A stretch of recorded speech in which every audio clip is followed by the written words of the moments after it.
नमस्ते दोस्तों, मेरा नाम गौरव अग्रवाल। आज फिर मैं आपके बीच Rajasthan electricity company, Jaipur discom, Ajmer discom, Jodhpur discom से संबंधित एक नया टॉपिक लेकर आया हूँ, जिसका नाम है डिमांड सरचार्ज। डिमांड सरचार्ज को समझने से पहले आपको यह डिमांड क्या होती है इसको समझना ज़रूरी है, जिसके लिए आपको मेरी इससे पहले वाली video supply metering and load को देखना ज़रूरी है। उसी में आपको ये समझ में आएगा कि एक्चुअल डिमांड, कॉन्ट्रैक्ट डिमांड और बिलिंग डिमांड क्या होती है। उसके उपरांत ही ये डिमांड सरचार्ज वाला टॉपिक आपको अच्छी तरह समझ में आ पाएगा। तो आप वह वीडियो ज़रूर देखें, इसके बाद ये डिमांड सरचार्ज आपको भली भांति समझ में आ सकेगा। आइए देखते हैं ये डिमांड सरचार्ज क्या है। टैरिफ और टीसीएस के नियम के अनुसार डिमांड सरचार्ज की डेफिनेशन क्या है? The consumer shall not cause A demand more than his contract demand. ये लिखा गया है कि कंज्यूमर को अपनी जो कॉन्ट्रैक्ट डिमांड, जो उसने कॉन्ट्रैक्ट डिमांड ऑप्ट करी है, जो उसने अपनी फाइल में, अपने बिल में कॉन्ट्रैक्ट डिमांड दर्शाई है, उससे ज़्यादा डिमांड, एक्चुअल डिमांड जो कि मीटर रिकॉर्ड कर रहा है, उसे नहीं ले जाना है। यदि in case he cause a demand of more than 105% of the contract demand in a particular month, apart from being disconnected, he shall be required to pay an extra charge equal to the same percentage of the fixed and energy charges, excluding the electricity duty and other charges, if any, by which percentage the excess demand has actually been caused. यदि वह अपनी demand जो metre में record हुई है वो 105% से ज़्यादा, कॉन्ट्रैक्ट डिमांड के 105% से ज़्यादा किसी भी महीने में ले जाता है, तो उसका कनेक्शन काटने के साथ ही उससे उसी परसेंटेज जितना कि वह कॉन्ट्रैक्ट डिमांड से ऊपर इंक्रीज करा है, फिक्स चार्जेस और एनर्जी चार्जेस का लिया जाएगा। इसका फॉर्मूला देखते हैं। देखिए, आपके मीटर में 3 रीडिंग रिकॉर्ड होती है। जिन भी कंज्यूमरों का 18.65 किलोवाट और 25 एचपी से ज़्यादा का लोड है, उनके एलटीटीवीएम मीटर लगता है, या 50 केवीए से ज़्यादा है तो एसटीटीवीएम मीटर लगता है। तो वह मीटर 3 रीडिंग रिकॉर्ड करता है, केडब्ल्यूएच, केवीएच और केवीए। यह जो केवीए की रीडिंग है, इसे ही एक्चुअल रिकॉर्डेड डिमांड कही जाती है। यह एक्चुअल रिकॉर्डेड डिमांड जो है वह अगर कॉन्ट्रैक्ट डिमांड से ज़्यादा है, ये आपको सबसे पहले चेक करना है। यदि वह इससे ज़्यादा नहीं है तो डिमांड सरचार्ज नहीं लगेगा।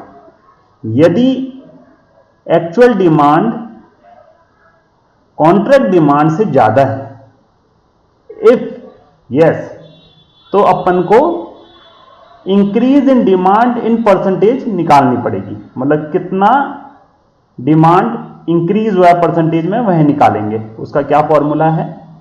Actual demand minus contract demand.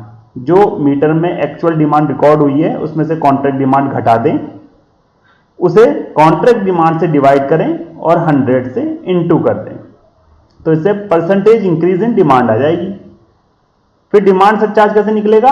Energy charges plus fix charges. जो भी आपके बिल में एनर्जी चार्जेस आई है और जो फिक्स चार्जेस लगा है, उन दोनों को जोड़ लें और उसमें ये परसेंटेज इंक्रीज इन डिमांड लगा दें। इस प्रकार डिमांड सरचार्ज निकलेगा। अच्छा, इसमें देखने लायक क्या बात है? यदि आपका 105% तक डिमांड सरचार्ज आता है तो डिमांड सरचार्ज नहीं लगेगा, परंतु 105% से यदि 1% भी ऊपर डिमांड सरचार्ज निकला तो ये 6% पर डिमांड सरचार्ज लगेगा। फिर आपको ये 5% की भी छूट नहीं मिलेगी। तो अगर 105% तक है तो कोई भी डिमांड सरचार्ज नहीं लगेगा, परंतु अगर 106 भी आ गई तो पूरे 6% पर डिमांड सरचार्ज लगेगी। आइए एक फॉर्मूले से समझते हैं। देखिए, ये एक एनडीएस कैटेगरी का फॉर्मूला है। ये पहला, अप टू, यदि आपका लोड 18.65 किलोवाट और 25 एचपी से नीचे है तो आपको कॉन्ट्रैक्ट डिमांड का ऑप्शन लेने की ज़रूरत नहीं है, आप पर ये नियम लागू नहीं होता है, इसलिए इस पर डिमांड सरचार्ज भी नहीं लगेगा, क्योंकि आपके 18.65 किलोवाट से नीचे LTTVM मीटर या STTVM मीटर नहीं लगेगा, सिंपल सिंगल फेज या 3 फेज का मीटर लगेगा।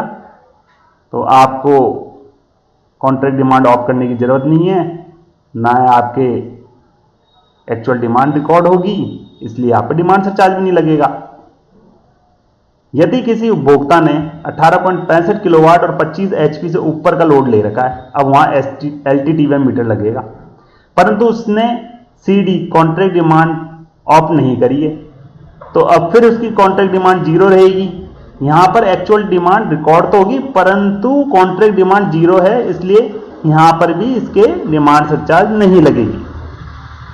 तीसरा ऑप्शन देखिए, यदि किसी उपभोक्ता ने 18.65 किलोवाट और 25 HP से ऊपर का लोड लिया और 50 kVA से नीचे का लोड है, उसके CD उसकी 50 kVA से कम है और उसने CD ऑफ भी कर ली है। जैसे इस उपभोक्ता का सैंक्शन लोड 30 किलोवाट है, कनेक्टेड लोड 30 किलोवाट है, कॉन्ट्रैक्ट डिमांड इसने 30 kVA ऑप्ट कर रखी है, एक्चुअल जो रिकॉर्डेड डिमांड इसके मीटर में आई वह 36 kVA आई, तो ये जो 6 kVA इसका 30 kVA से ऊपर डिमांड एक्सीड करी, वह कितना परसेंट हुआ? 30 kVA का 20% हुआ।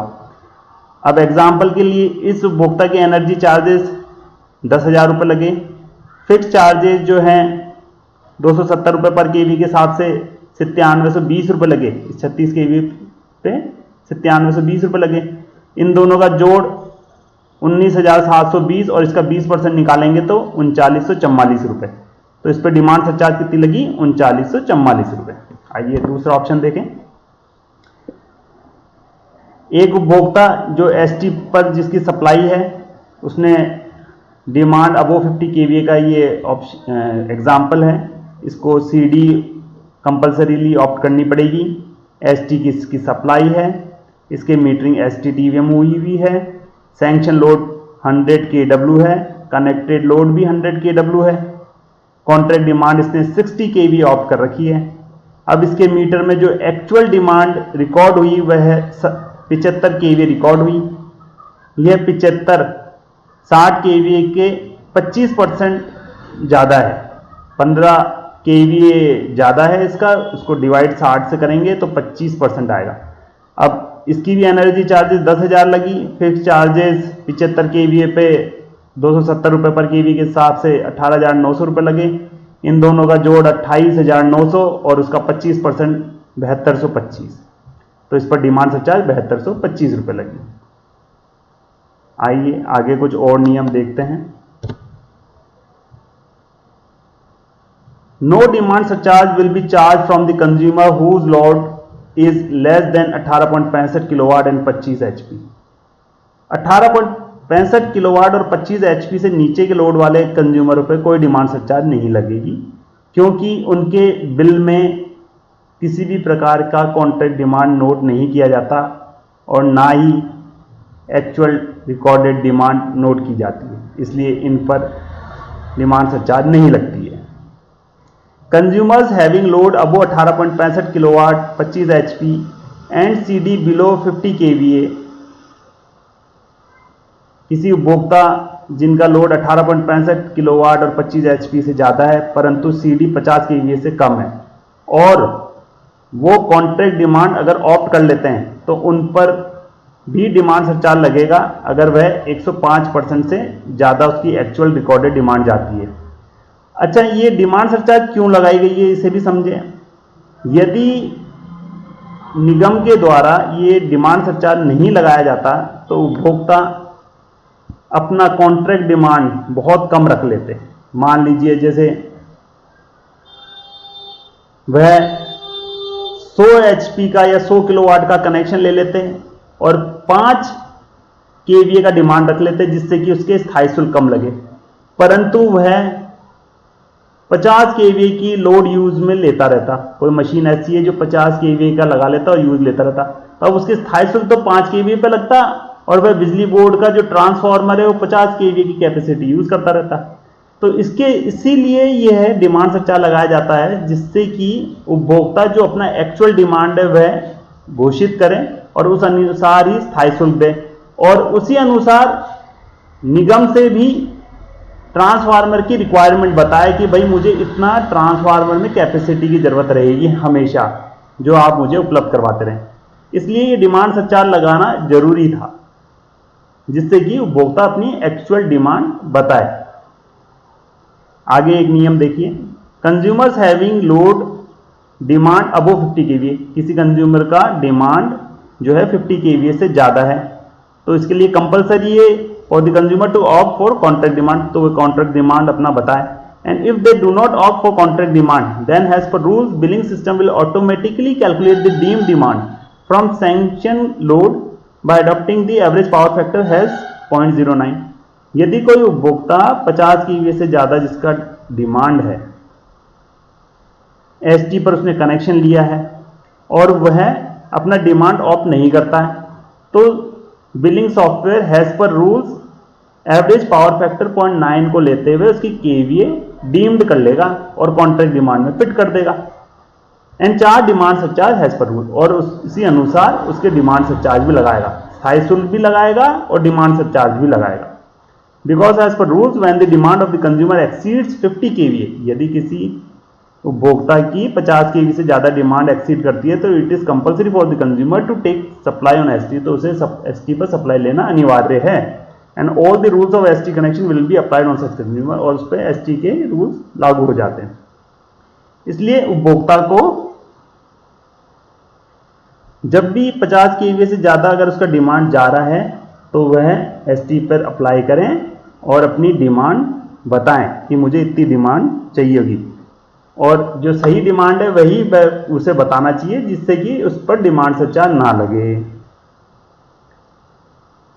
आशा करता हूं आपको ये डिमांड सरचार्ज समझ में आया होगा। यदि फिर भी आपके किसी प्रकार के प्रश्न हैं तो वह कमेंट बॉक्स में लिख सकते हैं, और मेरे इस वीडियो को जरूर लाइक करें, जिससे कि और उपभोक्ताओं को भी इसकी जानकारी हो सके, और चैनल को भी सब्सक्राइब जरूर करें। धन्यवाद।